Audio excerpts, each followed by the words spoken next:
Yama Nayagir Nangu, Jagara, Turubu, Nama Yalagimawu, Naragai, Yalagiyu, Nama, Gabanindu.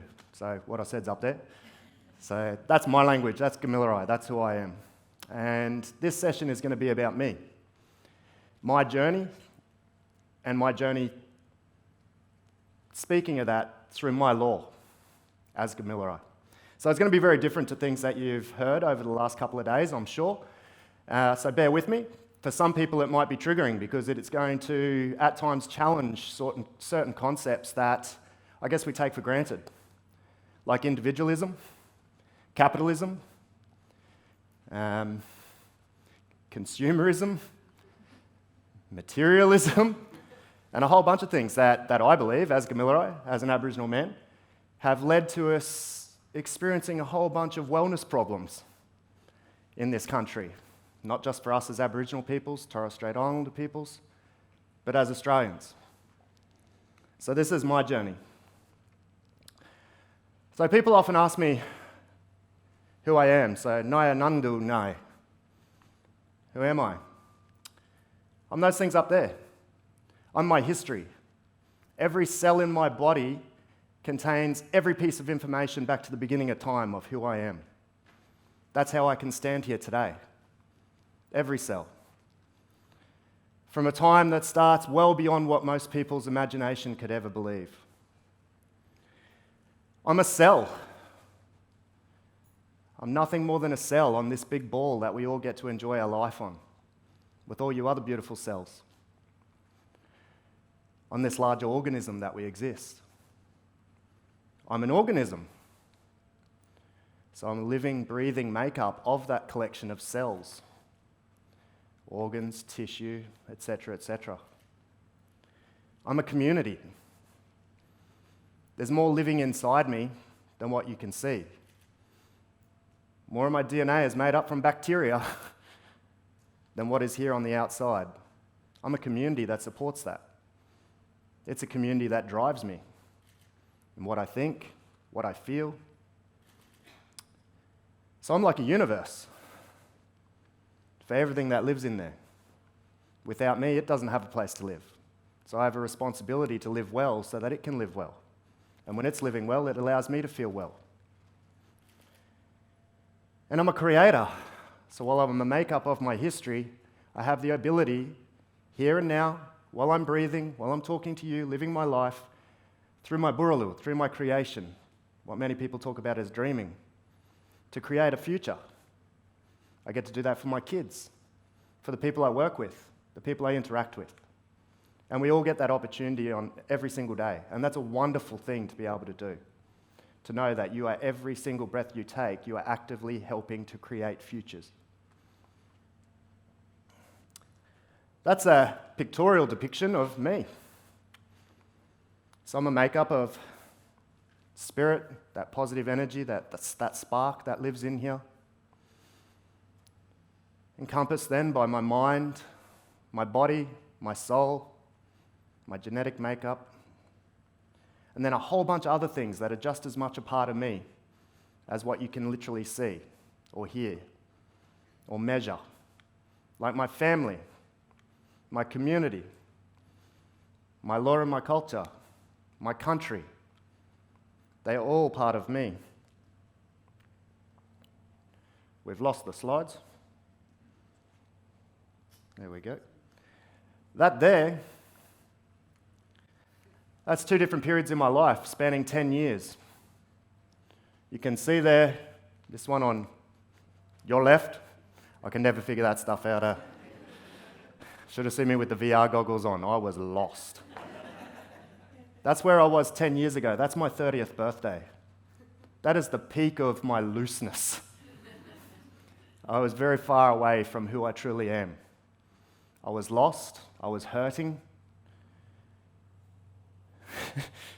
I think it's pretty attractive, don't you?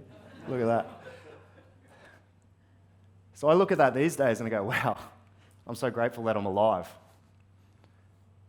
Because when I look at that picture, if I'd continued that way for 10 more years, I don't know if I still would have been here. This is where I am now. That's 39, so that's A couple of months ago, having changed a lot of things in my life, having grown spiritually, professionally, personally, having reattached as much as I could back to my Gamilaroi ways of knowing and thinking, having allowed myself to escape a lot of the programming that had led to that picture there. These are nothing more than projections. These are projections of how I was at different periods, which leave perceptions of who I was, who I am. Out of control, lost, sick, happy, content. And that hasn't come through intervention with any Western modalities. In fact, some of the most difficult periods in my time have been driven by some of those Western thought patterns, modalities. My own field, psychology, probably being at the peak of that, to be honest, because there's very little space for cultural inclusion, particularly around how people perceive, how people feel, what is and is not real for other people on this planet that we share this space with. So I had to allow myself to let all that go, the individualism, get back to notions of collectivism, the materialism, the capitalism, thinking that I had to please others, that I had to be the projection of me that others, so my friends who were just as lost as me, that's what they wanted to see me as. When I shifted from there to there, I lost all my friends because I'm no fun anymore because I choose to live healthy and choose to try and be as positive as I ever can be for my beautiful little children and to be as supportive as I can be to my wife. Well, that's no fun for my friends. So it was very hard shifting from there to there because I became very socially isolated. But our ways of knowing and being have always had really strong mechanisms for protection from isolation. It's called connectedness. I never have to be alone because I come from a collective society. I have relatives both through genetic connection, through spirit, everywhere on this beautiful continent that I go. Be them people, be them animals, be them rivers, because we're all just energy at the end of the day. And those things hold just as much energy as I do, and we come from that same essence. So that stopped me having to worry about being alone, because I knew I could travel anywhere, and I had family. And other people mightn't see it as family, and our policies and procedures may not see that as family. But one of the things I had to let go of was giving two shits what other people thought about me. My role in life is to simply be the best version of me that I can be for that I'm connected to. Not the version of me that everybody else wants to see up there, because that's fun. So this is how my journey sort of has been over the last, I turned 40 last weekend. I left school at 15 years old. The most common thing I got told at school when I was there was, by the time you're 18, you're going to be dead or in jail. Why are you even here? And not because I didn't know how to engage with school, because there was so much institutional discrimination on so many levels built into the system. I was spending more time at the office for not having the right socks on, or for having an earring, than I was having opportunity to learn. I found the schoolwork so ridiculously easy that I got bored. But my teachers had accused me of cheating because I'd always get good grades. I was like, well, if that's the way it's going to be, I may as well not be here. So I left there and I did a chef apprenticeship. I also looked after my baby sister at that time so my mum could go to university, finish her PhD, because I knew that would allow myself, my brother, my sisters to have better opportunities in the future as well. And I didn't want other people imparting their ways of knowing and being on my very impressionable toddler sister. I didn't want to go into daycare 8 hours a day. So I said, that's it, I'm staying home, I'm looking after my sister. My mum wasn't impressed, I'll tell you right now. But we sorted it out. I then finished my apprenticeship, Traveled the world as a chef. Had a great time. But as you can see, I was a bit of a mess. I drank my way through that. I drank my way through uni. I drank my way through my psych registration. Drank my way through my first child's birth, my marriage, etc., etc. I was a well-functioning drunk, but I was a drunk. So you can see it starts to change here. I formed my own business and I started to have to think about it because I couldn't stay on hypocrites. And I was like, well, far out, I'm kind of being one here. Heavily involved in the wellness space and I ain't exactly being well. So I had to start shifting my mentality. And things really started kicking in by the time I'd had my second child. And you'll see there it says, I haven't even put Gamilaroi man till this far down in my journey because I didn't have the right to call myself a Gamilaroi man while I was doing that. Because none of that's part of my culture. None of that's part of my ways of knowing and being. So now when I reflect on my life, I would have had Gamilaroi man right up the top of this first pile. Over time, I've had to shift it to here. So through that process, I've had multiple businesses, and Sobah is one of those. Sobah was born from my children simply coming to me one day and saying, Dad, can you stop drinking silly drink? 5 and 3 years old. Dad, can you stop drinking silly drink, please? No worries. What's more important, my children or alcohol and being an idiot? I chose my children. And sometimes change has to come down to actually making a personal choice and making some sacrifices. Because nobody can change you. You have to want to change. And you have to believe you can change. So, yes, I am trying to get on Ninja Warrior. Yes, I am waiting for my PhD to come back from Marcus.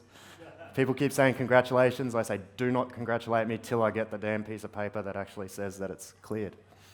So this is my law. And I don't have much time, so I'm not going to explain too much through this. But as you can see, we refer to it as Diriya Gamal. So Diriya Gamal was given to us by Buddha. That's what we call our creator spirit. From a time before light, the beginning of consciousness, Gamalabirui.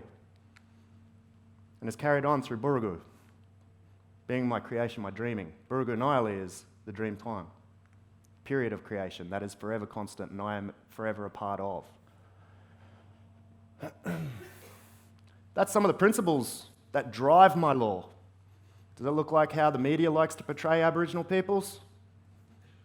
How government policy likes to portray us as Aboriginal peoples? Not at all. So you can see why a lot of Aboriginal people are very confused, lost in their identity, because everything that makes us who we are is positive. Everything we are told about who we are is negative and projected on us all day, every day. So it can be a very difficult space.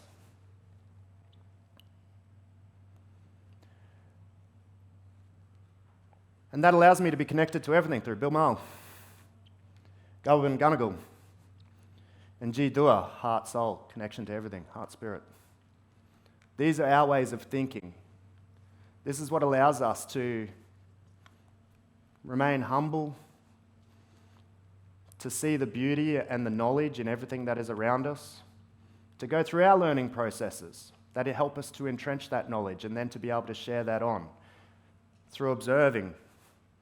So Namali allows me to then Winangali. Only then do I actually have the right to Guali, to speak to you.